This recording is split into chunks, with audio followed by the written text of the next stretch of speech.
நடத்தி செல்லுமையா. ஆவியானவரே ஆவியானவரே பரிசுத்த ஆவியானவரே ஆவியானவரே ஆவியானவரே பரிசுத்த ஆவியானவரே. எப்படி நான் ஜெபிக்க வேண்டும், எதற்காக ஜெபிக்கிறேன் கற்றுத்தாரும் ஆவியானவரே.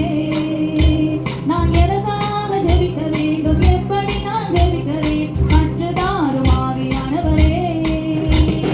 வேத வசனம் புரிந்து கொண்டு விளக்கங்களை அறிந்திட வெளிச்சம் தாரும் ஆவியானவரே.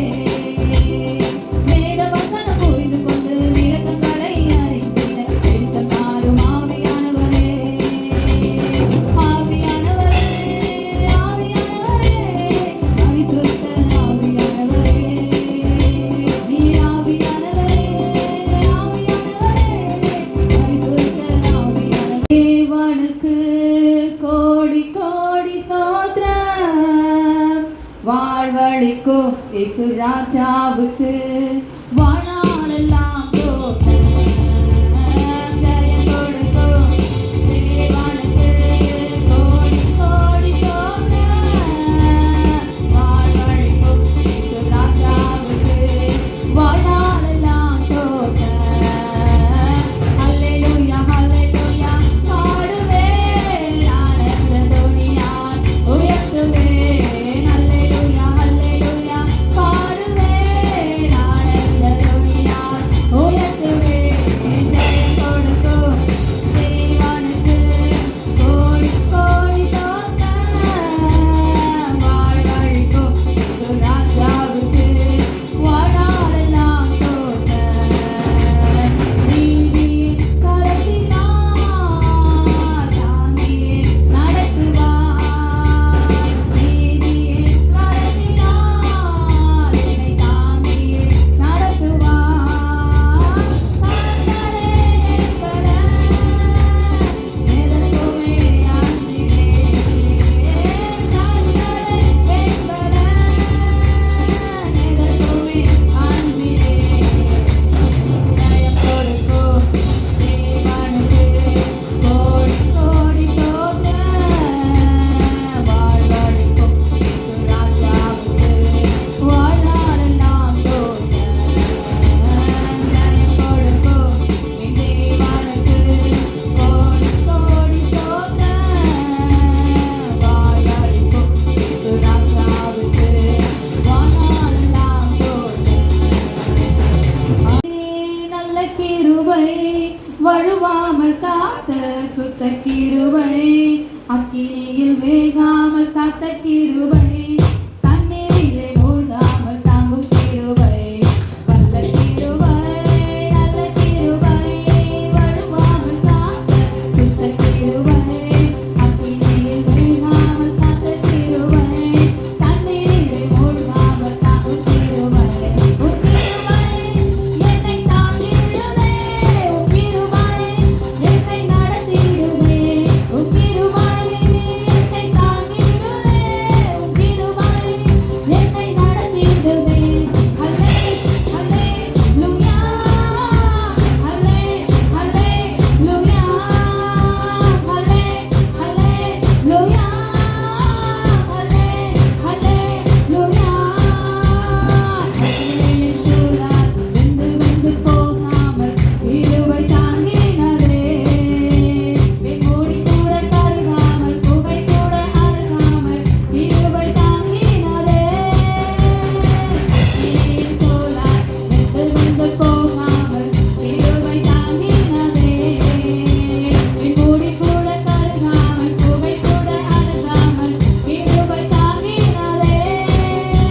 ஹல்லே ஹல்லேலூயா ஹல்லே ஹல்லேலூயா ஹல்லே ஹல்லேலூயா ஹல்லே ஹல்லேலூயா. 1 கொரிந்தியர் 14ஆம் அதிகாரத்தில் கடைசி வசனம் 40வது வசனம்.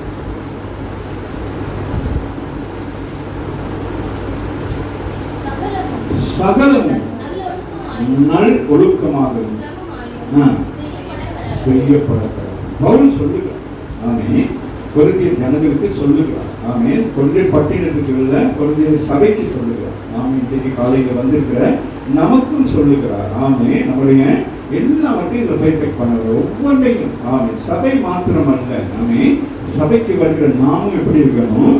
ஆமென், சரியாக இருக்கணும். அதுதான் சகலமும் எதை செய்தாலும் அது எப்படி இருக்க வேண்டும்? அது ஒரு நல்ல ஒழுக்கமா, சமைச்சா கூட, ஒரு சமையலாக இருந்தா கூட ஆமென் எப்படி இருக்கணும்? அது சரியாக இருக்கணும். ஏனோ தானம் செய்யக்கூடாது. அப்படி எல்லாவற்றையுமே நம்ம என்ன செய்ய வேண்டும்? இந்த வேதத்திலிருந்து வருகிற ஒவ்வொன்றையும் எல்லாவற்றையும் நம்ம என்ன வச்சு பார்க்கணும்? என்ன செய்யணும்? இந்த கரண்ட் வச்சு பார்ப்பாங்க. இந்த வெற்றிகளுக்கு ஏதாச்சும் இந்த கரண்ட் வேலை செஞ்சணும் ஒரு இது வச்சு பார்ப்பாங்க. ஒரு சின்ன பாக்ஸ் மாதிரிக்கும் அதில் 2 வயரை வச்சு அப்படியே பார்ப்பாங்க. அதை பார்த்து ஓகேன்னு பிறகு தான் சொல்லுவாங்க, சரி நீங்கள் இதை பயன்படுத்தலாம் அப்படின்னு சொல்லி. அது மாதிரிக்கு நம்ம இந்த வேதத்திலிருந்து வருகிற வசனங்களை எல்லாவற்றையும் என்ன செய்யணும்?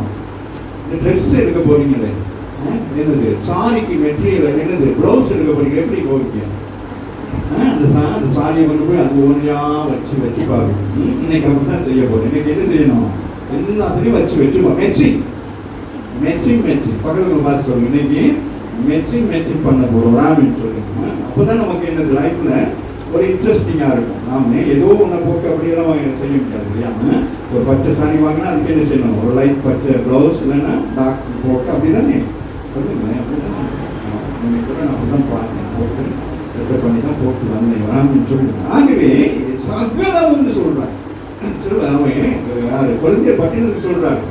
ஆமே, பிரமாணத்தின்படி நாங்க கடந்த நாளுக்கு தியானித்தது போல எல்லாம் ஒழுங்குக்கிரமாக இருக்கிறது. ராமன் ஆவிக்குரிய ஜீவியத்துல அப்படிங்கிற நேரத்தில் ஆவிக்குரிய ஜீவியம் மட்டுமல்ல, நம்ம இந்த உலகத்தை வாழ்கிறப்படினா அதுலேயும் நம்ம எப்படி இருக்கணும்? குடும்பம் எப்படி இருக்கணும்?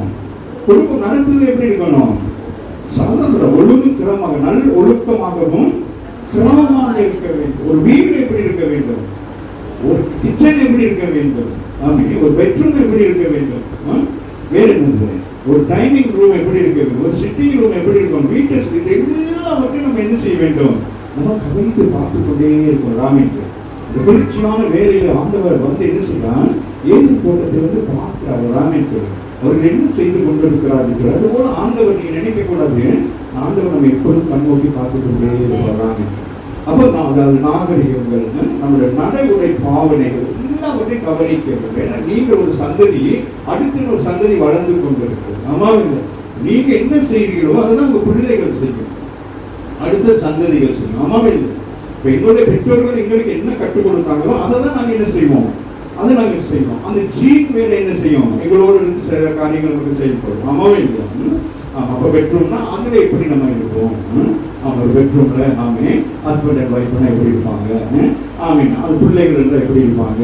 அப்படி எல்லாம் அப்படி பார்க்கணும். ஒரு பெட்ரூம் மாதிரி ஆமே என்னது வேற என்னது சொல்லுங்க? கிச்சன்ல எப்படி இருக்கணும்? கிச்சன் எப்படி ஒழுக்கமா இருக்கணும்? கிச்சன்ல எப்படி இருக்கணும்? இப்படி இதெல்லாம் பார்த்துக்கிட்டே இருக்கணும். ராமன் சொல்லுங்க. பெண்கள் அநேகமா ஒரு வாடகைக்கு ஒரு வீட்டுக்கு போன கூட என்ன செய்வாங்க? கிச்சன் சின்னமா இருக்கு. சின்னமா இருந்தா பெருசா என்ன? ஒரு சின்ன ஒரு இடத்துல தான் சமைக்க போகும். ஆனா உங்களுக்கு என்னது? எல்லாம் அப்படி வைக்கிறதுக்கெல்லாம் அப்படி அதுவும் ஆசை. ராமின் சொல்லணும்.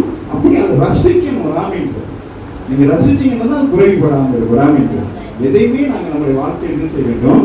ரசிக்க வேண்டும். அது போல ராமின், அது போல இருந்தது டைனிங் ரூம் அது எப்படி இருக்கணும்? அதுவும் அந்த மாதிரி தான் இருக்கணும், அழகா இருக்கணும். டேபிள் போட்டு அந்த டேபிள் இன்னைக்கெல்லாம் நிறைய பேர் பார்க்குற நேரம் அந்த சேனல்ல உட்கார்றதே பார்க்கறதுக்கு அசிங்கமா இருக்கும். சில பேர்லாம் அப்படி வந்துருக்கான் சேனல் எப்படி உட்காரணும்னா அது அப்படிதான் உட்காரணும். ஆனால் காலத்துக்கு மாறி போட்டுட்டு அடியில் மாறி அப்படியே முன்னெல்லாம் 5 ஸ்டார் ஹோட்டல்கள்லாம் போக முடியாது, எல்லாரும் போக முடியாது. இன்னைக்கு பணம் இருக்கனால எல்லாரும் போறாங்க. அன்றைக்கெல்லாம் அது கேட்டுகளே நம்ம வெட்டி விட்டுருவாங்க. கேட்டுக்கு போற நேரமே நோ யூ கேன் கோஸ் வாங்கி விரட்டி விட்டுருவாங்க. ஏன்னா அங்கே அவ்வளோதான் போகணும், டீசெண்டாக டிசிப்ளின். இன்னைக்கு அப்படியெல்லாம் வந்து பணம் இருந்தால் என்ன எங்கள் பணம் நான் சாப்பிட போறீங்க போகிறாங்க, சாப்பாடு அப்படியே அவங்க கொட்டிட்டு போகிறாங்கன்னு. இப்போ இதெல்லாம் நம்ம எல்லாம் போய் பார்க்கணும். இப்படி பிள்ளைகளுக்கு இதெல்லாம் சரிப்படுத்துகிற நேரம் ஆமே ஆண்டவர் ஆவிக்குரியதை நம்ம சரிப்படுத்துகிறோம். ஏன்னா உலகத்தில் நம்ம கண்களால் பார்த்து செய்கிற காரியங்கள் ஆமாவே இல்லை, அதுவே நாங்கள் சீரற்றவர்களாக இருந்தால் காணாத ஒரு காரியத்தை நாங்கள் எப்படி உணர முடியும்? அபிஷேகத்தை காண முடியுமா? ஆவியின் அபிஷேகத்தை வரங்கள் வல்லமைகள் செயல்பட நாங்கள் கண்ணால் பார்க்க முடியுமானா? அதுபோல ஒவ்வொரு காரியத்தையும் வாலிப பிள்ளைகள் அந்த ட்ரெஸ் எல்லாம் பார்க்க ரொம்ப கவலையாக இருக்கு. அந்த நாட்கள் வீட்டுக்கு வந்தோன்னா ஹஸ்பண்டோ யாரும் வீட்டுக்கு வந்தோன்னா வீட்டுக்கு ஒரு ட்ரெஸ்ன்னு வச்சுருப்பாங்க. அம்மா வீட்டில் வந்தாச்சு குளிச்சாங்க ஒரு லுங்கியோ ஏதோ கட்டிட்டு அப்படியெல்லாம் ஒரு ஃப்ரெஷ்ஷாக இன்னைக்கு அப்படியே வேலைக்கு போகிறதோட வீட்லேயும் வந்து அப்படியே படுத்து கிடக்குறது விராமின்னு சொல்லுவாங்க.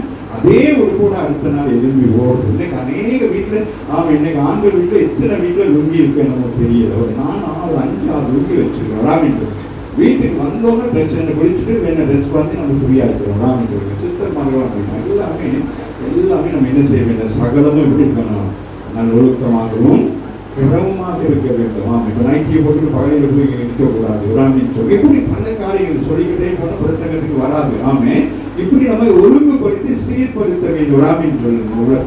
உலகத்திலே நாங்கள் எல்லாவற்றையும் சீர் செய்ய வேண்டும். ஆகவே கொரிந்திய பட்டினத்து ஜனங்கள் கல்விமான்கள் அல்ல, அவர்கள் பணக்காரர்கள், கோடீஸ்வரர்கள். அவர்களிடத்துல இப்ப சொல்றாரு எல்லாம் சரியா இருக்கணும் அப்படிங்கிறாரு. சபைக்கு வர்ற நேரம் நீங்க அனைத்தும் செய்யணும். அதே போல வீடுகள், பிள்ளைகள் வளர்க்கிறது, எல்லாவற்றையுமே நம்ம என்ன செஞ்சு கொள்ளணும்?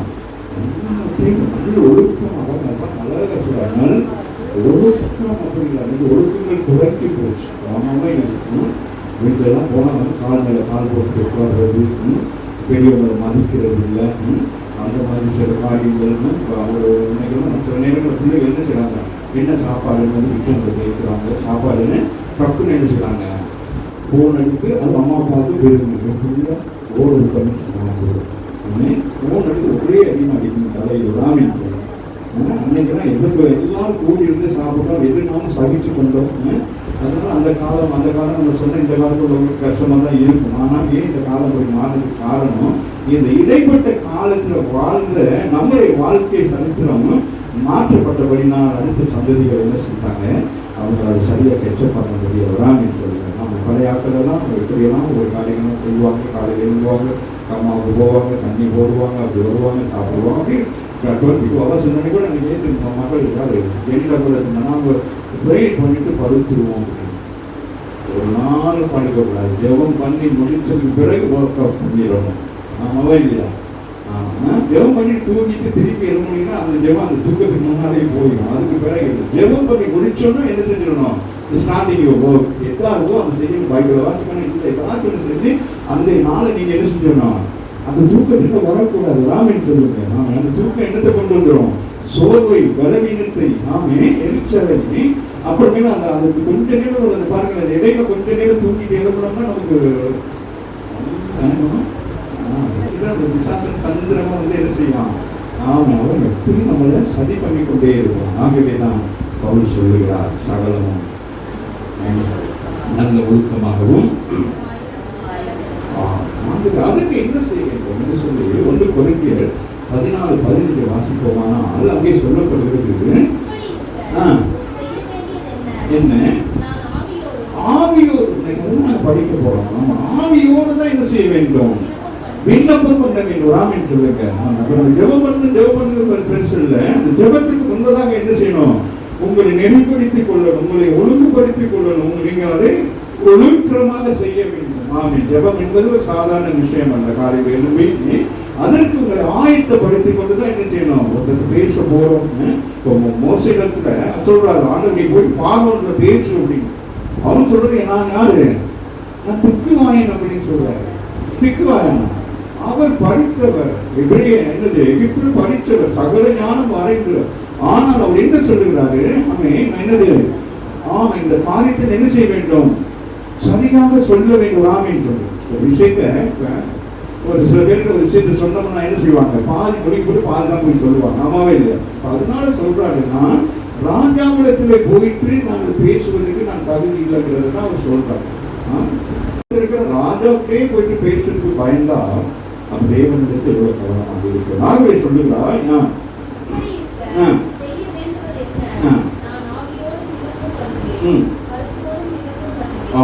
சொல்றாரு எப்படியா? ஆவியோடும் விண்ணப்பம் பண்ணணும், அதே நேரம் கருத்தோடும் விண்ணப்பம் பண்ணணும். அதாவது வரங்களை குறித்து, அபிஷேகத்தை குறித்து, பாசைகளை குறித்தெல்லாம் பேசுகிறாங்க. அதை நாங்கள் பிறகு முடிந்த அளவுக்கு பார்த்து முடிக்கலாம். ஆகவே 2 விஷயத்துல ஒன்று என்னது? ஆவியோடு, மற்றது என்னது? கருத்தோடு செய்கிறார்.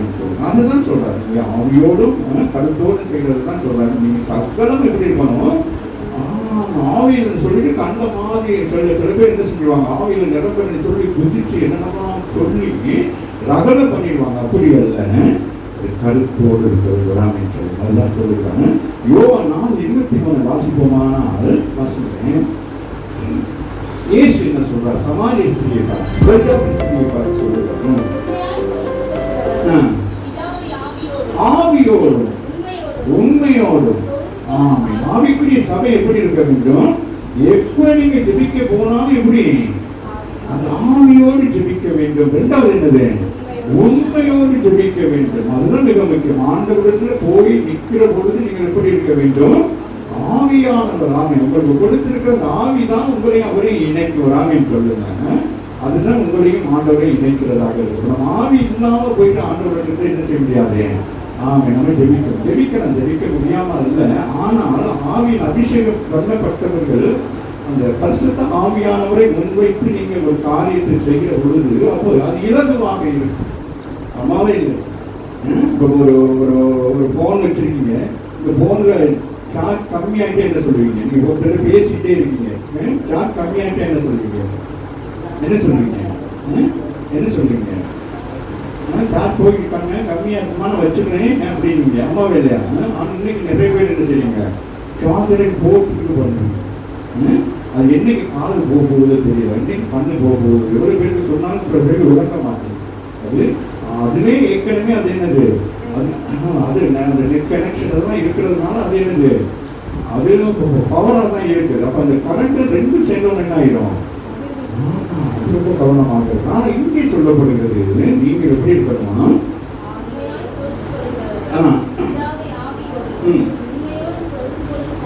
அப்ப சொல்றாரு. அப்ப அந்த காலத்துக்கு தான் நீங்கள் நான் இருக்கிறோம்.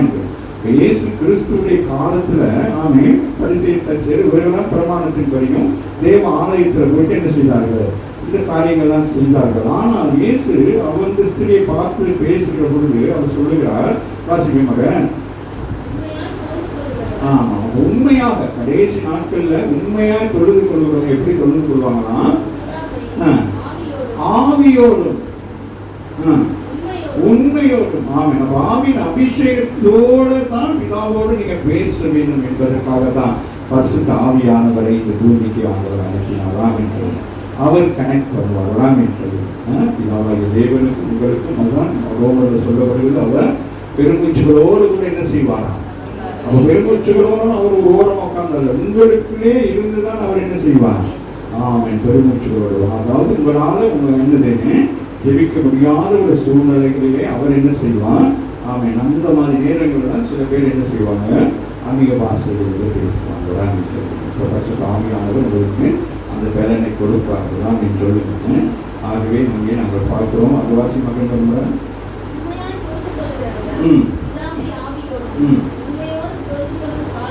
அப்ப நம்ம எப்படி தொழுது கொள்ளணும், ஆவியோடு. ஒரு ஜெப கூட்டத்துக்கு போனா எப்படி போகணும், அதுக்கு ப்ரிப்பேர் பண்ணி போகணும். அங்க போயிட்டு உட்காந்துக்கிட்டு கொட்டாய் விட்டுக்கிட்டு இருக்கக்கூடாது. ஆமே காலை 8 நாள் சரி. அதான் அதிகாலையில் நீங்க வந்து தேடுறது என்ன கேட்டா, அதிகாலை நீங்க ஃப்ரெஷ்ஷா என்ன செஞ்சிடணும், அந்த ஆவி அதுதான் நம்மளுடைய துதி, அதுதான் மிக முக்கியமானது. எடுத்தோன்னு ஜெபிக்க உட்கார்றது இல்லை. என்ன செய்ய வேண்டும், உங்களை முதலாவது என்ன செய்யணும், தாழ்த்த வேண்டும். ஆமே நேற்று நாள் ஏதோ செஞ்சிருப்பீங்க, காலை எழுப்பணும்னே உங்களை முதலாவது தாழ்த்தி அதுக்கு பிறகு துதிக்க ஆரம்பித்து உங்களுக்கு தெரியும் ஒரு குறிப்பிட்ட நேரத்துக்கு பிறகு என்னது, உங்களுக்கு ஒரு லைன் ஒன்று கிடைக்கும் வராமல், உங்களுக்கு ஒரு பிரசன்ஸ் ஒன்று கிடைக்கும் வராமல். நீங்கள் பாடிக்கொண்டிருக்கிற பொழுது உங்களுக்கு ஒரு என்ன கிடைக்கும், இப்போ நம்ம என்ன செய்யலாம், பேசுவதற்கு நமக்கு நம்ம விண்ணப்பங்களை சொல்வதற்கு நம்ம வேண்டுதல்களை நம்ம ஏற்பதற்கு என்ன நமக்கு ஒரு என்னது இந்த அதாவது என்ன சொல்றது, இந்த மாமிசத்தின் நாம் என்ன செய்யும், மாமிசம் விலகினமாகி ஆவி என்ன செய்யும், உற்சாகமாகும். முதல் போய் உட்கார்ந்து காலெல்லாம் ஒரு மாதிரி வலிக்கும், திரும்பீங்க அப்படியெல்லாம் சொல்லி அதுக்கு பிறகு ஆவியானுடைய பிரச்சனை வந்ததுக்கு பிறகு அதுக்கு பிறகு என்ன செய்ய முடியாது, உங்களால் உங்களை கட்டுப்படுத்த முடியாது. அது அவர் என்னுடைய ஆவியானவர் அவர் என்ன செய்வார், உங்களோட அதிகமாக பிதாவிடத்தில் பேசுவார். அது நீங்க நிப்பாட்லாம் பார்த்தா கூட என்ன செய்ய மாட்டாங்க, பைக்கு போடலாம், செகண்ட் அப்படியே என்ன இருக்கும், அப்படியே கொண்டு போவார். ராமின் சொல்லுங்க, ஒரு வேறு உலகத்துக்கு கொண்டு போவார். வசனங்கள் என்பது வேறு வேறு விதமாய் கற்பித்து கொடுப்பார். ஒவ்வொரு காலம் ஆச்சரியமா இருக்கும். உங்களுடைய படிப்பு, உங்களுடைய அறிவு, இதெல்லாம் மீறி ஒரு ஞானமான ஒரு காரியத்தை உங்களுக்கு சொல்லி கொடுக்கிற நேரம் உங்களுக்கு எப்படி இருக்கும் ராமின் சொல்லி. ஒரு தகப்பன் தன் பிள்ளைக்கு கற்றுக் கொடுப்பது போல அவர் என்ன செய்வான், நமக்கு வேலை கற்றுக் கொடுக்கிறவராக ராமின். ஆவிக்குரிய சபைக்கு வருகிற பிள்ளைகள் என்ன செய்ய வேண்டும், சகலமும் நல்ல ஒழுக்கமாகவும் கிரமமாக செய்ய வேண்டும். அதற்கு யார் உதவி செய்வார் என்று கேட்டாங்க, பரிசுத்த ஆவியானவர். ஆவியதான் கொரிந்தியருக்கு சொல்கிறார், ஆவியோடும் ஜெபிக்கணும். அதே நேரம் செய்யணும், கருத்து இல்லாமல் செஞ்சிடக்கூடாது. ராமின் ஆவியில் ஜெபிக்கிறதுக்குள்ளே ஏதாவது உதவி விட்டுக்கூடாது. ராமின் நாமே அதெல்லாம் மிக கவனமாக இருக்க வேண்டும். அவர் பெர்ஃபெக்டாக இருக்கிறார், அவர் ஹோலி, அவர் பரிசுத்தம் உள்ளவர். அப்போ அவருக்கு முன்பதாக நாங்கள் எதையும் செய்யவே முடியாது அவருக்கு. அதனால தான் அங்கே சொல்லப்படுகிறோம். அப்போ சொல்ற 2ஆம் அதிகாரத்தில் 16வது வசனத்தில் இருக்கிறார்.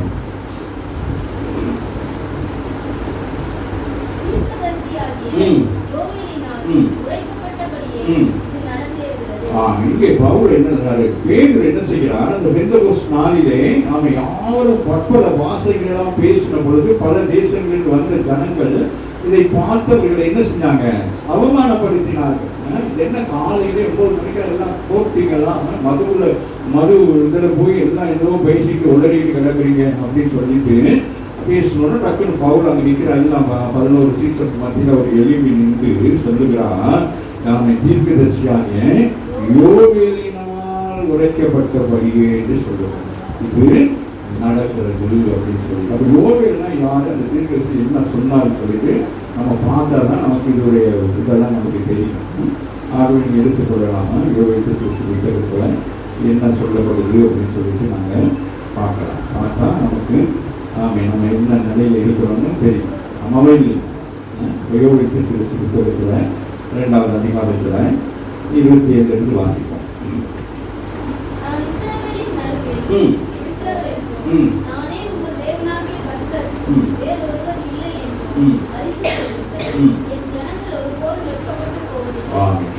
ஜனங்கள் என்னது,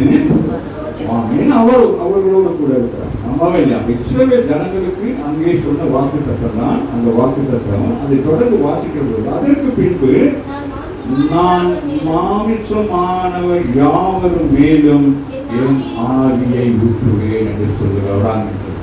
முதல் சொல்லுகிறார், இஸ்ரவேல் ஜனங்களுக்கு ஒரு நாள் வைக்கப்பட்டு போகவில்லைன்னு தன் ஜனங்களை குறித்து சொல்லிட்டு அடுத்து சொல்லுகிறார், அதற்கு பின்பு நான் மாமிசமான யாவரும் மேலும். இஸ்ரவேல் ஜனங்கள் மாத்திரம் அல்ல, மாமிசம், அதாவது நாம் எல்லாரும் புறஜாதி யாரெல்லாம் ஒரு சொந்த ரட்சகராக ஏற்றுக்கொள்கிறோமோ நம்ம எல்லாருக்கும் என்ன செய்கிறாராம், ஆவியை ஊற்றுகிறாராம் என்று. அந்த ஆவியை தான் பெற்றுக்கொண்டவர்களும் பெற வேண்டியவர்கள் இன்றைக்கு நாங்கள் அந்த நாங்கள் என்ன செய்ய போறோம், பார்க்க போறோம் என்று. ஆகவே அது பாருங்க, அதற்கு பின்பு நான் மாமிசமான யாவரும் மேலே ஆவியை ஊற்றுவேன், அப்பொழுது உங்கள் குமாரர்களும் உங்கள் குமாரத்திகளும் தீர்க்க தரிசனம் சொல்லுவார்கள், உங்கள் மூப்பர்கள் சொப்பனங்களையும் உங்கள் வாலிபர்கள் தரிசனத்தை காண்பார்கள். எல்லாரையும் குறிப்பிடுகிறோம். ஆமே, சிறு பிள்ளைகள் தொடக்கம் பெரியோர்கள் வரைக்கும் என்னது எல்லாருக்கும் ஈக்குவலா கொடுக்கிறார் வராம் என்று. ஆவின் அபிஷேகத்தை இயேசு பிறந்து அவர் இந்த பூமியில் 33 வருஷங்கள் வாழ்ந்து மறித்து அதற்கு பிறகு நடக்க போகிற சம்பவங்களை இயேசு பிறப்பதற்கு முன்பதாக பல நூற்றாண்டுகளுக்கு முன்பதாகவே நீங்களும் நானும் பெற்றுக்கொண்டு அனுபவிக்கிற இந்த அபிஷேகத்தை குறித்து யோவேல் தீர்க்கதரிசி சொல்லுகிறார் ராம் என்று. அப்ப சொன்ன தீர்க்கதரிசனங்கள் நிறைவேறி இருக்கிறது. ஆமாவே இல்லைனா அது இன்றைக்கு நம்முடைய சபையிலும் என்ன செய்ய வேண்டும், அநேகருக்கும் நிறைவேற வேண்டும். ராம் என்று சும்மா ஆவின் அபிஷேகம் மட்டும் அப்படின்னு நினைக்க கூடாது. அது சொல்லப்பட ஊற்றுவேன், அப்பொழுது உங்கள் குமாரர்கள் உங்கள் குமாரர்கள் தீர்க்க தரிசனம் என்ன செய்வார்களாம், அவன் வேதத்தை குறித்தாதான வெளிப்பாடுகள் எல்லாம் கர்த்தர் உங்களுக்கு கொடுப்பார் ராம் என்று. ஆகவே இவைகள் எல்லாம் அதுதான் இந்த வரங்களை எல்லாம் நம்ம பார்த்து முடிக்கலாம். ஒரு சில காரியங்கள் பார்த்து நம்ம அடுத்த கட்டத்துக்கு நாம் போகலாம். ஆகவே என்ன சொல்றாரு, குமாரர்கள் குமாரத்திகள் என்ன செய்வாங்க, அப்போ சபை எப்படி இருக்க வேண்டும், தீர்க்க தரிசனம் சொல்லுகிறது சபையாக இருக்கிறது. இங்கே தீர்க்க தரிசனம் ஓடக்கூடாது. எங்க இருக்கணும்? நீங்கள் தீர்க்கதரிசனம் சொல்லுகிறவர்களா இருக்க வேண்டும். இங்க என்ன சொல்லப்பட்டிருக்கிறது? என்ன சொல்லப்பட்டிருக்கிறது? யாவர் மேல் என்று சொல்லப்படுகிறது. ஊழியக்காரன் மேல், ஊழியக்காரன் மேல் இரண்டாவது சட்டம். முதல் என்ன சொல்கிறது? முதல் யார்? ஆமே மாமிசமானவர்கள் எல்லாரையும் சொல்றாரு. யாரெல்லாம் ஆமே இந்த மாமிசத்தோடு இருக்கிற நமக்கு ஒரு பலனை கொடுக்கும்படி ஆவியினாலே நம்ம என்ன செய்ய போகிறோம்? இந்த ஆவியினால என்ன செய்யும்? நம்ம பரலோக ராஜ்யத்துக்குரிய காரியத்தை நமக்கு ஆமை கற்றுக் கொடுத்து நம்மை அங்க கொண்டு போய் சேர்க்கிறோம். இந்த மாமிசம் அல்ல, நமக்கு இருக்கிற ஆவிதான் என்ன செய்யும்? தந்த தேவனிடத்துல போகும் என்று சொல்லப்படுது. ஆகவே அங்க சொல்லுகிறார். அப்ப என்னது? மூப்பர்கள் என்ன செய்வாங்களாம்? அப்ப என்ன செய்யணும்? மூத்த சகோதர சகோதரிகள் என்ன செய்ய வேண்டும்? சபையை குறித்து தரிசனங்கள் ராமையும் சொல்லு. சும்மா உங்களை குறித்தே தரிசனம் கண்டுட்டு இருக்காரு. நீங்க எதை குறித்து தரிசனம் காணணும்? சபையை குறித்த தரிசனம், சபையை குறித்ததான சொப்பனங்கள், சபையில நடக்க போற காரியங்கள், சபையில இருக்கிறவங்களுக்கு இவைகள் எல்லாவற்றையும் இதுதான் ஊழியம் ராமையும் சொல்லுங்க. ஆமே அப்ப இதெல்லாம் ஒரு சபையில இருந்தா அந்த சபை எப்படி இருக்கும்? நல் ஒழுக்கமாகவும் ஒரே ஒருத்தர் மாத்திரம் நம்பி இருந்தா என்ன இருக்கும்? இப்ப நான் நானே சொல்லிக்கிட்டா என்ன நடக்கும்? அப்ப நான் சில சொல்லுவேன், என்ன செய்வேன்? எல்லாத்தையும் சொல்லி விடுவோம் அப்படின்னு நான் சொன்னேன், என்ன நினைக்கிறேன்? ஆனா நடக்கும். ஆமாவே இல்லை. உங்கள் விசுவாசமும் என்னுடைய பிடிவாதமும் நடக்கும்.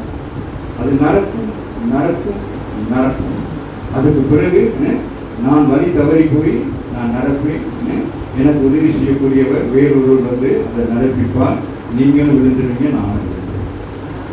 புரியுதா? அதனால எல்லாவற்றையும் ஆராய்ந்து பார்க்க வேண்டும். சபையார் என்ன செய்ய வேண்டும்? எல்லாவற்றையும் ஆராய்ந்து பார்க்கணும். அதுதான் ஒழுங்கு குறம்னு சொல்றோம். ஆமா, உங்களை குறித்து பார்க்கிறது கூட மற்றவர்களை குறித்து பார்க்கக்கூட சபையை குறித்து ஊழியக்காரன் எல்லாவற்றையும் நீங்க பார்க்க வேண்டும். சும்மா கையை கட்டிட்டு வந்து நின்று பிரசங்கம் பண்ணோம்னா அவர் பண்றதுதான் சரி நினைக்கக்கூடாது. வராமின் இருக்கணும். ஆவியானவர் எல்லாவற்றையும் உங்களுக்கு கற்றுக் கொடுக்கிற வராமின். ஏன்னா ஆமே யாரும் விழுந்து போகக்கூடாது என்பது அவன் பவுல் சொல்லுகிறார். நிற்கிறேன் சொல்லி விழுந்து போகாது. அடுத்து சொல்றாரு,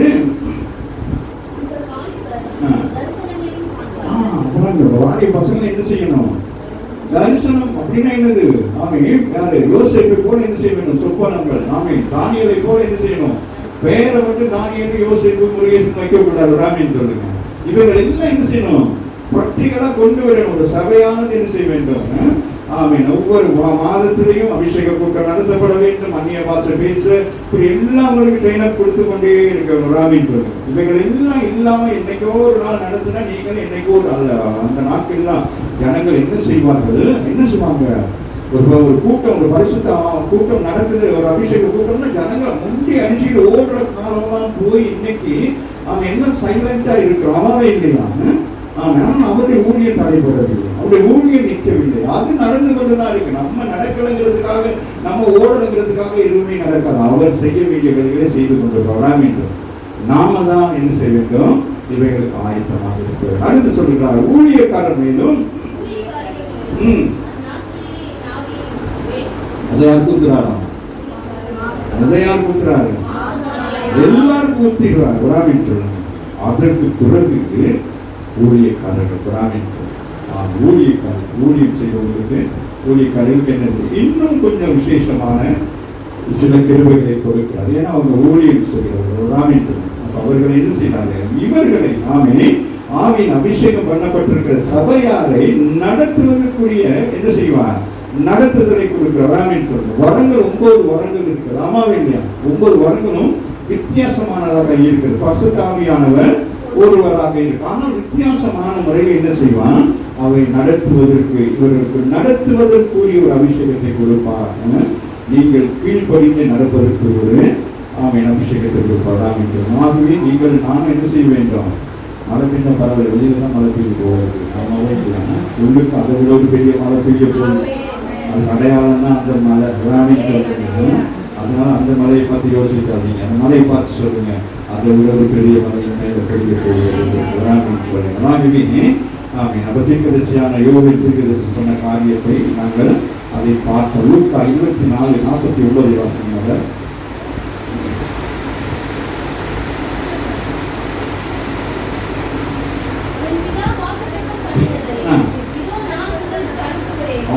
சொல்றாரு யாரு? உயிர்த்தெழுந்த இயேசு சொல்லுகிறார்.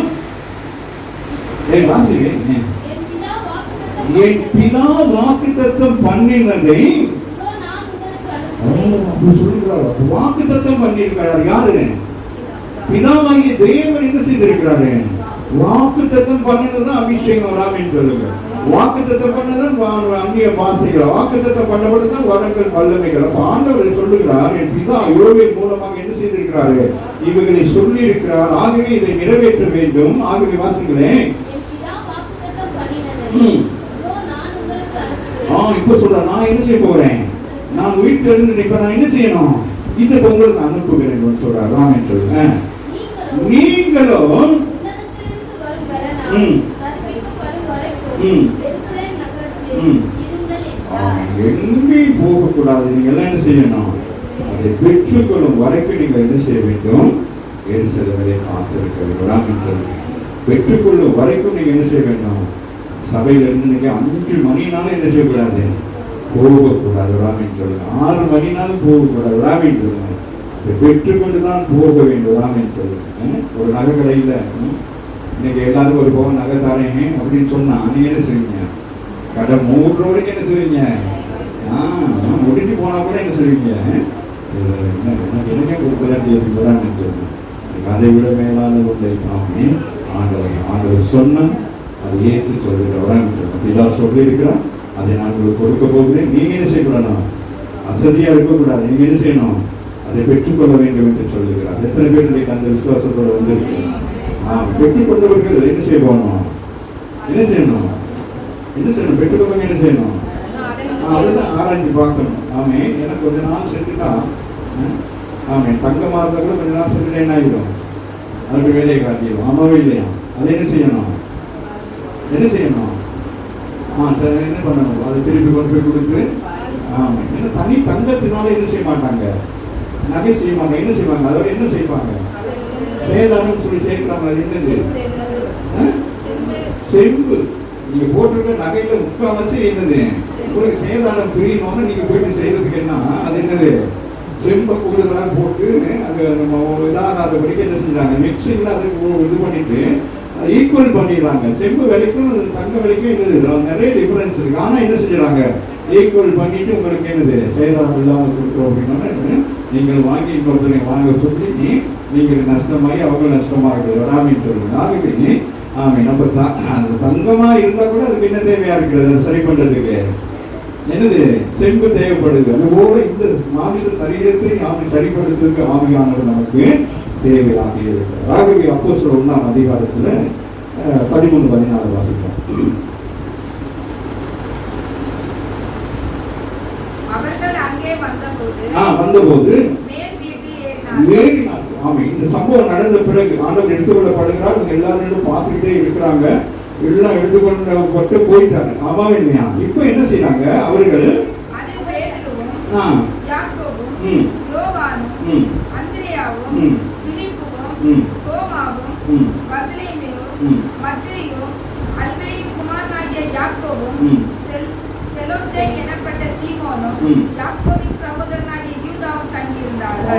என்ன செஞ்சாங்க? அங்க வந்து இறங்கிட்டாங்க. வீட்டுல வந்து ஏன் அங்க வந்து இறங்கினாங்க? ஏன் அங்க வந்து தங்கினாங்க? என்னமா இப்பதானே சொன்னேன் 24 நீங்க போய் என்ன செய்யணும்? இதான் எனக்கு ஒரு விஷயம் சொல்லி இருக்காரு. பிதா உங்களுக்கு ஒரு லட்சம் கொடுக்க சொல்லியிருக்காரு. நீங்க போயிட்டு அங்க உட்காந்துருக்கீங்கன்னா நம்ம என்ன செய்வோம்? அந்த மாதிரிக்கு சொல்லிட்டாருங்க. பிதா சொல்லிட்டாரு, அது உங்களுக்கு நான் கொடுக்க போறேன், நீங்க வாங்கிக்க. இப்ப உங்களுக்கு என்னன்னே தெரியாது. ஆமாவே இல்லையா? இதான் என்ன சொன்னாரு, இவர் என்ன கொடுக்க போறாருன்னு. ஆனால் அவர்கள் என்ன செய்திருக்கிறார்கள்? காத்திருக்கிறார். அங்கே இவர் எல்லாரும்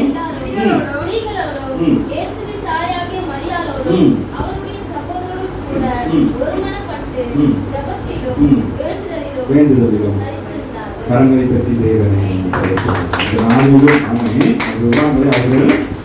எல்லாரோட யார் வந்து உட்கார்ந்துருக்கிறது?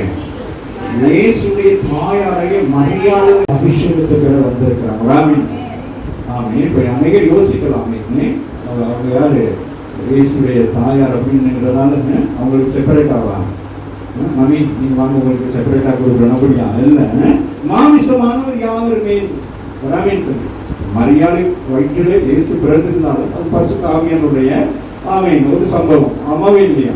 ஆகவேதான் அங்கே ஆதியாகமம் 3ஆம் அதிகாரத்திலே வித்து என்று சொல்லுகிறார். ஒரு பெண்ணுடைய வயிற்றில் இருக்காது வித்து, ஆண் வயிற்றிருந்தால் வித்து இருக்கும். ஆனால் என்னது அங்கே சொல்லுகிறார் விசேஷமாக மரியாதையுடைய வயிற்றிலே என்னது அங்கு பிறப்பதற்குரிய ஒரு ஒரு ஆசீர்வாதம், ஒரு மகிமையை, ஒரு என்னது ஒரு அற்புதத்தை ஆண்டவர் செய்திருந்தார். ஆனால் இங்கே பார்க்கிறோம், அங்கே இவர்கள் எல்லாரோட கூட இஸ்ரேலும் இயேசுவின் தாயாகிய மரியாளும் அவருடைய சகோதரர்கள் கரங்களை தட்டி தேவனைப்படுது. இயேசு நானே ஒரு விதை மார்கள் விதைக்கப்பட்ட பிறகு அதை என்ன செய்து அநேகரை ரட்சிப்பில் கொண்டு வருகிறது. அது கூட இயேசுடைய மரணத்துக்கு பிறகு அவருடைய சகோதரர்களும் என்ன செய்றாங்க, அவரை ஏற்றுக்கொண்டபடினாலே நாங்களும் என்ன செய்ய வேண்டும், இந்த ஆவின் அபிஷேகத்தை பெற்றுக்கொள்ள வேண்டும் என்று சொல்லி இயேசுவின் தாயாகிய மரியாளோடு அவருடைய சகோதரர்கள் எல்லாம் என்ன சொன்னாங்க, ஒருமனப்பட்டு ஜெபத்திலும் வேண்டுதலிலும்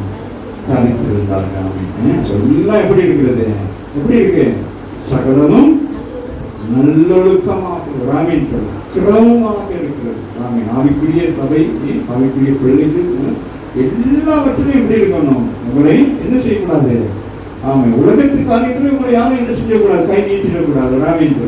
ஆவிக்குரிய ஜீவியத்திலும் எப்படியோ அதே போலதான் உங்களோட வாழ்க்கை எப்படி இருக்கணும், ரெண்டு பக்கமும் எப்படி இருக்கணும், மிக சரியாக இருக்கிறாங்க. ஒரு குடும்பமாக 2ஆம் அதிகாரம் 4ஆம் வசனம் வாசிக்கிற பொழுது அவங்க எல்லாரும் நிரப்பப்பட்டு ஆவியானவர் வரத்தின்படியே வெவ்வேறு வார்த்தைகளை பேச தொடங்கினார்கள். இந்த நாள் பெந்தெகோஸ்தே என்னும் நாள் வந்த பொழுது அவர்கள் எல்லாரும் ஒருமனப்பட்டார்கள், ஓரிடத்திலே வந்திருந்தார்கள். அப்பொழுது பலத்த காற்று அடிக்கிற முழக்கத்தை போல வானத்திலிருந்து சடிதியான ஒரு முழக்கம் உண்டாகி இன்றைக்கு எத்தனை பேர் விசுவாசிக்கும் இந்த இடம் அப்படி நிரப்பப்படும். நீங்க விசுவாசித்தா தான் நடக்கும். 1ஆம் அதிகாரத்தில் அவர்கள் காத்திருக்கிறார்கள், அவர்களுக்கு என்ன நடக்கும்னே தெரியாது. நமக்கு அந்த அனுபவம் வந்து அனுபவத்தவங்க என்ன செய்ய வேண்டும், அது ஒழுங்குக்கிரமாக செய்ய உட்பட வேண்டும். அன்றைக்கு அவங்களுக்கு தெரியாது, இருக்க சொன்னாங்க, போய் உட்கார்ந்து இருக்காங்க. திடீர்னு மாத்தா பெந்தெகோஸ்தே நாள் வந்துருச்சு, 50வது நாள் வந்துருச்சு. இந்த சம்பவம் நடக்கிறது. அப்ப அந்த நாள் வரைக்கும் பரிசுத்த ஆவியானவர் இயேசு என்ன செய்தான், வெளிப்பட்டு கொண்டே இருந்தார். எல்லாருக்கும் சாட்சியாக இருந்து எல்லாருக்கும் காட்சி கொடுத்துட்டு அவர் போனதுக்கு பிறகு இவர்கள் போய் காத்திருக்கிறாங்க, உபவாசத்துக்கு காத்திருக்கிறாங்க. நாள் வருகிறது, அறுவடை நாள் வருகிறது. இப்ப பாருங்க, இந்த நாளில தான் என்னது 3000 பேர் என்னது அன்றைக்கு அந்த பெந்தெகோஸ்தே நாளுக்கு பிறகு என்ன நடக்கிறது, 3000 பேரை என்ன ஆண்டவர் என்ன செஞ்சிட்டாரு, ஆயத்தம் பண்ணி வச்சிருக்கிறார். பெந்தெகோஸ்தே நாளிலே பாருங்களே, அல்லாமலும் அக்கினிமயமான நாவுகள் போல பிரிந்திருக்கும் நாவுகள் அவர்கள் காணப்பட்டு அவர்கள் ஒவ்வொருவர் மேல் வந்து பரிசுத்த ஆவியானவர் என்ன செய்கிறார், ஒவ்வொருவர் மேலும் என்ன செய்வார், அமருவார். அந்த பிரசன்ஸனைக்கு உணரணும். புதிதாக உள்ளவங்களுக்கு கடந்த நாட்கள்ல இந்த சுகமளிக்கும் ஆராதனை வேலையில கூட யாரு சுமதி கூட சொல்லி இருக்கிறார். யாருக்கிட்ட நம்ம எலிசபெத்கிட்ட சொன்னாலும், ஐயா கை வைக்கிற பொழுது என்னமோ என்னையே அசைந்தது போல இருக்குன்னு சொல்லி. கடந்த ஞாயிற்றுக்கிழமை மகள் யாரு குணசாலி வந்து என்னிடத்தை கேட்டாங்க, என்னை வந்து நீங்க தொட்டீங்களா அப்படின்னு சொல்லிட்டு, கடைசி ஜெபல் வேலையில என்னை யாரும் தொடுவது போல இருந்தது என்று தெரியாமவே இல்லையா. அப்போ நான் இங்கதான் இல்லை, நான் வரவே வராமல். அப்போ சொல்றா வராமல், அன்னைக்கு தொட்டுருந்தா அன்னைக்கு அந்த காரியம் இன்னைக்கு அது நடக்கும். அப்ப இன்னைக்கு நாம என்ன செஞ்சக்கூடாது, சும்மா இருக்கக்கூடாது. பாருங்க அடுத்து சொல்றாரா, அவர் எல்லாரும் என்ன செஞ்சாங்க, கொஞ்சம் பேர் அப்படியே போட்டிருக்கு, 120 பேர் வந்தாங்க. அது கொஞ்சம் பேர் பின்னுக்கெல்லாம் உட்கார்ந்து இருந்தாங்க, அவங்க பிஸ்கட் சாப்பிட்டு இருந்தாங்க, இல்லாட்டி இது பேசிட்டு இருந்தாங்க. 2 பேர் பேசிட்டு சில பேர் யோசிச்சுட்டு இருந்தீங்க, சொல்ல வாராங்க, செய்ய போறாரு, என்ன நடக்க போகுது, எனக்கு என்ன நடக்க போகுது எனக்கே தெரியாது. இப்போ அந்த மாதிரி அங்கேயும் கொஞ்சம் பேர் இருந்தா இல்லை, அவங்க எல்லாம் என்ன செய்யறாங்க, என்ன சொன்னாங்க, அவர் எல்லாரும் ஒருமனப்பட்டு ஓரிடத்தில் வராங்க. அப்ப இப்ப நமக்கு என்ன தேவை, ஒரு காரியம் அவங்கவுங்களுக்கு ஒரு போட்டி வைக்கணும். ராமன் சொல்லுங்க, ஒரு போட்டி வைக்க நான் சொல்லி இங்க இருந்து நான் என்ன செய்ய போறேன், ஒரு சாக்லேட்டை தூக்கி வீச போறேன், இல்லாட்டி ஒரு என்னமோ உங்களுக்கு பிரியமான ஒரு வீச போறேன். நீங்க என்ன செய்வீங்க? எல்லாம் என்னது, எல்லாம் ஆயத்தமாப்பீங்க. எல்லாம் ஒரு மனமர என்ன இருக்கும், அது எனக்கு வேணும். ஆமாவே இல்லை, நான் அந்த சாக்லேட் எடுத்துருவேன், இல்லை நான் அந்த தங்கத்தை எடுத்துருவேன், இல்லை ஏதோ ஐயா கொடுக்குறத நான் வாங்கி கொள்ள. அதே போல அவர்கள் என்ன செய்யறாங்க, இப்ப எல்லாம் ஆயத்தமாக வராமிட்டோம்.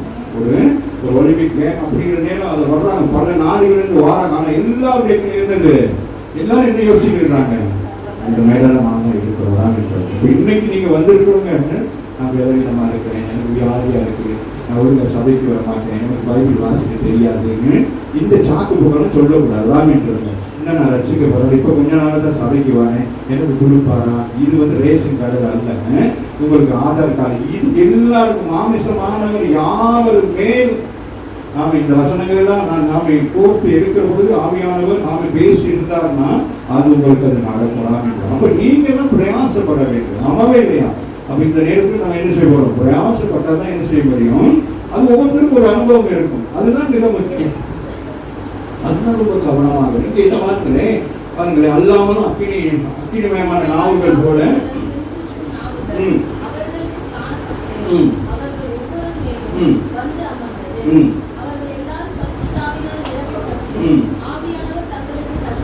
தங்களுக்கு தந்த அருளின வரத்தின்படியே வெவ்வேறு வாசைகளை பேச தொடங்கினாங்க. 120 பேர் என்ன செய்யறாங்க, என்ன செய்யறாங்க, பேசுறாங்க. என்ன பேசுறாங்க,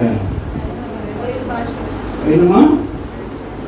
ஆமா, அப்ப நீங்க ஆவியில நிரம்பி ஜெபிக்கிற பொழுது என்ன நடக்கும்னு கேட்டா, ஒன்று அந்நிய பாஷை, அது பரலோக பாஷை, தேவனோடு பேசுகிறோம், அது ஒரு பக்கம் இருக்கு. நீங்க ஆவியிலே அனல் கொண்டு நீங்கள் பேசுகிற பொழுது என்ன நடக்கும்னு கேட்டா, ஆமீன், அந்நிய பாஷை என்று சொல்வது அது என்ன தெரியுமா உங்களுக்கு? இந்த பற்பல பாஷை பேசுகிறார்கள் சொல்லுகிறார்கள், என்ன தெரியுமா? ஆமீன், அங்க கூடி வந்திருக்கிறார்கள், பல தேசத்தில் இருக்கிற ஜனங்கள் வந்திருக்கிறார்கள். ஆனால் இவர்கள் யூதர், இவர்கள் எந்த தேசத்துக்கு போனதில்லை. ஆனால் அவர்கள் என்ன செய்யறாங்க, எல்லா மொழிகளிலும் பேச தொடங்குகிறார்கள். அப்ப அதுபோல நீங்கள் ஆவியிலே நிரம்பி ஜெபித்துக் கொண்டிருக்கிற பொழுது நீங்கள் தமிழிலே ஜெபித்துக் கொண்டே இருப்பீங்க. சரியா? ஒரு உதாரணத்துக்கு சொல்றேன், நீங்க உங்கள் தாய்மொழியிலே ஜெபித்துக் கொண்டே இருக்கிற பொழுது பரிசுத்த ஆவியானவர் செய்வான், ஒரு அதர் லாங்குவேஜ், ஒரு அதர் காரியத்தை உங்களுக்கு டக்குன்னு நீங்களே அறியாம மலையாளத்தில் என்ன செய்வீங்க, மலையாள வார்த்தை உங்களுக்கு வரும், அல்லது கன்னடம், அல்லது தெலுங்கு, அல்லது ஹிந்தி, அல்லது இங்கிலீஷ். அப்ப நான் சில நேரம் ஜெபித்துக் கொண்டு டக்குன்னு எனக்கு என்னது, என்னுடைய எங்க தேசத்தின் மொழியாக சிங்கள மொழி டக்குன்னு வந்துடும். இப்ப நான் யோசிப்பேன், ஆண்டவர்கிட்ட பேசுவேன், ஏன்னா அது பிழையா இருந்தா அவர் பார்த்துக்கிறார். இங்கிலீஷ் பேசுவேன், பிழையா இருந்தா அவர் பார்த்துக்கிறார், அவர் தான் கொடுக்கிறார். ஆமா இல்லை, புரியுது நம்மளுக்கு? அதனால நீங்க என்னது, மொழியை குறித்து யோசிக்க கூடாது. ராமன் சொல்லுங்க, அந்நிய வாசை, பற்பல வாசைங்கிற நேரத்துல அவங்க வெவ்வேறு வாசைகள் அப்படிங்கிற நேரம் உங்களுக்குள்ளேயே பரிசுத்த ஆவியானவர் நீங்க அறியாத வாசைகள் மூலம் பேச வைப்பார். ராமன் ஒருமுறை ஒரு வெளிநாட்டு கூட்டத்துக்கு தினகரன் போயிருந்தார், அவர் சொன்ன சாட்சி.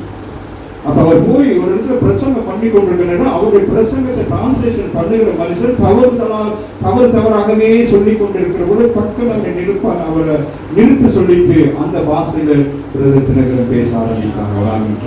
ஏன்னா வார்த்தை சரியாக போகும். நீங்க உங்களுக்கு இந்த மொழி ஒரு மிக முக்கியமானது. ஆகவே நீங்கள் ஒரு தேசத்துக்கு போகிற பொழுது அந்த மொழியில நீங்கள் பேசுகிற பொழுது அந்த ஜனங்களுக்கு அது ஏற்றுக்கொள்ளக்கூடியதாக இருக்கிறான் என்று. ஆகவே தான் நம்ம தாவியான என்ன செய்யலாம். அப்ப இன்றைக்கு நீங்கள் இதை நீங்க அறிந்து கொள்ள வேண்டும். ஒன்று, பிதாவாகிய தேவனோடு பேசுகிற பாஷையாகிய அந்நிய பாஷையும், அதே வேளையில உங்களுக்கு என்னது, பற்பல பாஷை நீங்க பேசலாம். பேசிக்கொண்டிருக்கிற உங்களுக்கு தெலுங்கு வரும், தெலுங்கு வந்தா நீங்க தெலுங்குல பேசலாம். அதனால அந்த தெலுங்கு வருதுன்னு நீங்க சந்தோஷப்படணும். ஆமே, வேறொரு பாஷை வருது, அதுக்காக நீங்க ஏதாவது புது பாஷை கண்டுபிடிச்சு பேசக்கூடாது. புரியலாம் இருக்கக்கூடாது, பேச வராட்டி பேசாமல் இருக்கணும். அதுக்கப்புறம் உட்காரக்கூடாது. ஆனால் ஆண்டவர் எந்த ஒரு நேரத்தில் நம்மளோட பேசுவார். அது வரைக்கும் நாங்கள் என்ன செய்ய வேண்டும், நாங்கள் காத்திருக்கிறோம். அம்மாவே சோகிப்பதெல்லாம் மிக முக்கியமானது. அதுபோல இன்றைக்கு இந்த காலகட்டத்தில் அன்பான பிள்ளைகள் அநேக இடங்களில் ஊழியக்காரர்கள் என்ன செய்யறாங்க. ஆமாம், இப்ப நான் சொல்றேன்னு வச்சுக்கோங்களேன், இப்ப நம்ம எல்லாரும் எழுப்பி அந்நிய பாஷையில பேசுவோம் அப்படின்னு சொன்னோம்னா நீங்க அந்நிய பாஷையில பேசுவீர்களானால், ஆமீன், நீங்கள் உங்களை குறித்து எச்சரிக்கையாக இருக்க வேண்டும். அது மிக கவனம். இன்றைக்கு அநேக சபைகளுக்குள்ளே உபவாச ஃபெலோஷிப்லாம் அது நடக்குது. அது மிகவும் பாரதூரமானது. ஒரு முறை அங்கிள் கிருஷ்ணங்கள் என்ன ஒரு பாஸ்டர் வந்து பேசி கொண்டிருக்க நேரம் சொன்னார், நான் ஆன்லைன் அந்நிய பாஷையில் பேசணும்னு எல்லாரும் பேசினாங்க. பக்கத்து கேட்டார், நீங்கள் பேசி சொன்னால் ஆண்கள் பேசுவாங்களா, அப்போ ஆண்கள் பேச சொல்ல மாட்டாரா அப்படின்னு ஒரு கேள்வி கேட்டோம்னா அவருக்கே என்ன ஆயிடுச்சு புரியுதுன்னா எல்லாம். இப்போ நீங்களாம் ஆவியில் நிரம்புதோன்னா நீங்கள் நிரம்புனா நீங்கள் என்னது, நீங்கள் வேறு ஆவி உள்ளவர்கள். ராமேந்திரம் எமோஷனல். ஐயோ நம்ம ஐயா சொல்லிட்டாங்க நம்ம என்ன மாட்டி நமக்கு ஆவி அப்படியெல்லாம் இருக்கவே கூடாது. பேசாமல் கம்முன்னு கிடங்க. அவர் உங்களை என்ன சொல்றாரோ அதுபடி செய்யும். நீங்கள் அதை தான் செய்ய போகிறோம். ராமேந்திரம் ஆமாம், அதுதான் ரொம்ப கவனமாக இருக்க வேண்டும். ஏன்னா கடைசி காலம் ஏமாற்றுகிற காலமாக இருக்கு. எப்படி வேணாலும் சொல்லலாம். எதோ உங்களுக்கு வந்துருச்சு சபைக்குள்ள. அதனால எல்லாம் ஒழுங்குத்தரமாக இருக்க வேண்டும். ராமேந்திரம் நல்ல ஒழுக்கமாகவும் எப்படி இருக்கணும், குணமாகவும் இருக்க வேண்டும். ஆகவே இங்கே என்ன நடக்கிறது, அப்போ அங்கு வந்திருந்த ஜனங்கள் என்ன செய்கிறார்கள், எல்லா தேசத்திலும் வந்திருக்கிறாங்க. நிறைய தேசங்கள் போட்டிருக்கிறதுல அதெல்லாம் அப்போதும் நீங்கள் அந்த பிறகு பார்த்துன்னு நீ அந்நிய பாஷை பேசுகிற மாதிரி இருக்கும். அதனால இந்த எல்லாரும் என்ன செஞ்சுட்டாங்க, ஒரே டைம்ல என்ன நடந்துட்டு, எப்படி பாபேல் கோபுரம் அந்த கட்டுகிற நேரம் பாஷைகள் பிரிக்கப்பட்டதோ அதே போல அந்த பெந்தெகோஸ்து நாளில் என்ன செஞ்சது, எல்லா பாஷைகளிலும் மாமியார் என்ன செய்தார், ஆண்டவர் பேச தொடங்குற பொழுது வந்திருந்த ஜனங்கள் ஐயோ இவர்களுக்காக படிக்காதவர்கள் கல்வியை சேர்ந்தவர்கள் எப்படி நம்முடைய பாஷை அப்ப அந்த பாஷை பேசின உடனே அந்த ஜனங்கள் இயேசுவை ஏற்றுக்கொண்டார். ராமேந்திரம் இப்ப இங்க ஒருத்தர் இந்தியில வந்து இந்திக்காரர் ஒருத்தர் வந்திருக்காரு, நம்ம தமிழ்லேயே பேசிக்கிட்டா விளங்க. அப்ப ஆவியானவர் என்ன செய்வார், அவருக்கு உதவி செய்யும்படி நமக்குள்ள ஒருத்தர் ஆமை என்ன செய்வார், உங்கள ஒருத்தர் எழுப்பி என்ன செய்ய வேண்டாம், இந்தியில பேசுவதற்கு ஆண்டவர் கிருபை கொடுப்பார். ராமேந்திரம் இவைகளெல்லாம் நடந்தது, இது நடக்கும், நடந்து கொண்டே தான் இருக்கிறது. ஆகவே நாங்கள் அப்படியே ஒரு மாதிரி இருக்கக்கூடாது.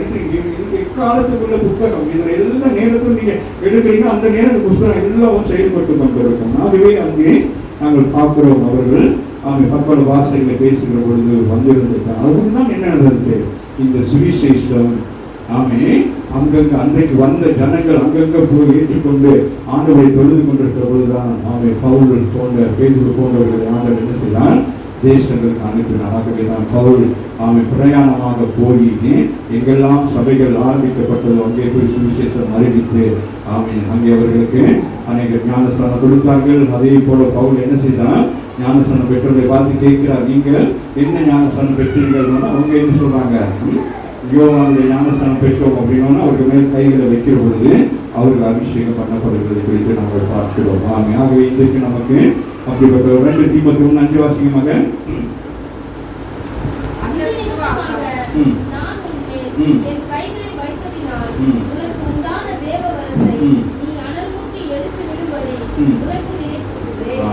என்ன சொல்றாருமா, இதன் நிமித்தமாக கைகளை வைத்ததினால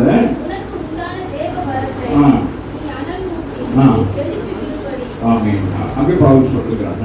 அடுத்து சொல்றாரு, தேவன் நமக்கு பயமுள்ள ஆவியை கொடாமல் பலமும் அன்பும் சகித்த புத்தியும் உள்ள ஆவியை கொடுத்திருக்கிறார் என்று சொல்லி கரங்களை தட்டி தேவன்.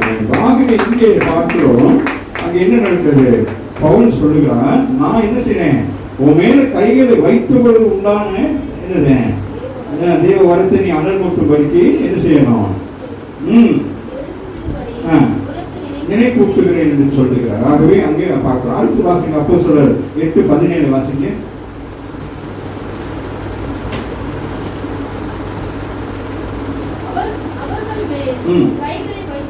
வைத்தார்கள்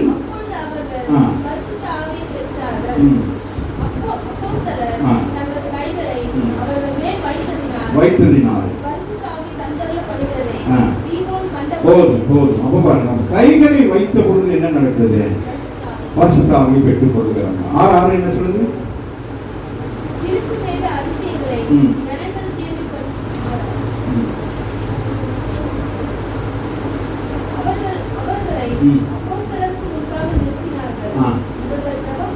ஜெபம் பண்ணி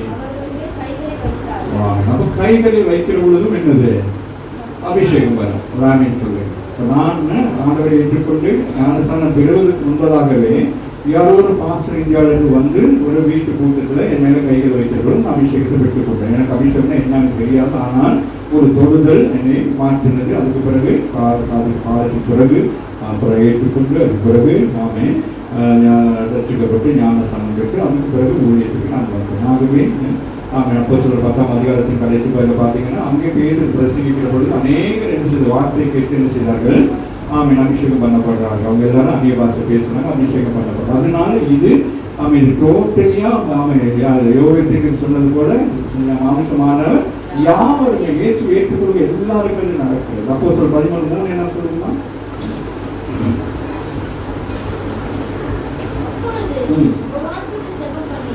அவர்கள் மேல் கைகளை வைத்து அவர்களை அனுப்பினார். 19:6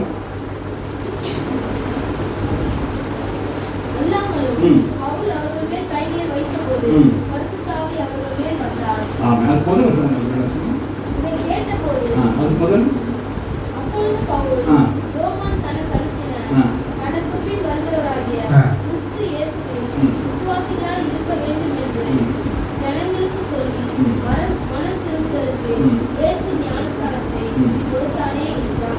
அப்போ அவரே மனத்தில் இருக்கக்கூடிய ஞானஸ்தானத்தை யார் கொடுத்தது? யோவான். நிறைய பேர் நம்ம மூழ்கி ஞானஸ்தானம் எடுக்கிறது வந்து மன திரும்பக்கூடிய ஞானஸ்தானம். மனம் திரும்பின பிறகு ஆண்டவர் நமக்கு ஸ்பெஷலாக கொடுக்கறது தான் என்னது? இந்த ஆவியின் அபிஷேகத்தினால். அதுதான் யோவான் சொல்லுகிறார், நான் உங்களுக்கு ஜலத்தினால் கொடுக்கிறேன், எனக்கு பிறகு ஒருவர் வருவார், அவர் என்ன செய்வார்? அவர் உங்களை ஆவியினாலே உங்களை நிரப்புவார் என்று சொல்லிட்டு. ஆகவே 19:6 நம்ம அல்லாமலும் அப்ப அவர்கள் முதல் என்ன ஒரு ஞானஸ்தானத்தை பெற்றிருக்கிறாங்க. எது? ஜலத்தினாலே ஞானஸ்தானம் பெற்றிருக்கிறாங்க. நம்ம சபையில ஞானஸ்தானம் பெற்றிருக்கீங்களா? ஜலத்தினாலே ஆமாவே இல்லையா? ஏன் ஞானஸ்தானம் பெற்றீங்களா? யாரு கேட்பீங்க? எல்லாருமே பெற்றவங்க. ஆமா. அப்ப நீங்க இன்னைக்கு என்ன செய்ய போறீங்க? ராமியின் அபிஷேகத்தை பெற வேண்டும். ராமியின் எல்லாருமே என்ன செய்ய வேண்டும்? ஆமா, அங்க இன்னும் பார்த்து சுத்தி இருக்கக்கூடாது. எல்லாரும் என்ன செய்ய வேண்டும்? அதற்கு ஆயத்தமாக வேண்டும். ஆகவே நீ 1 Corinthians 12ஆம் அதிகாரத்தில் ஒரு சில சம்பவத்தை வாசித்து நாங்கள் அடுத்த கட்டத்துக்கு முடிவு கட்டத்துக்குள்ளாக நாங்கள் போக போகிறோம்.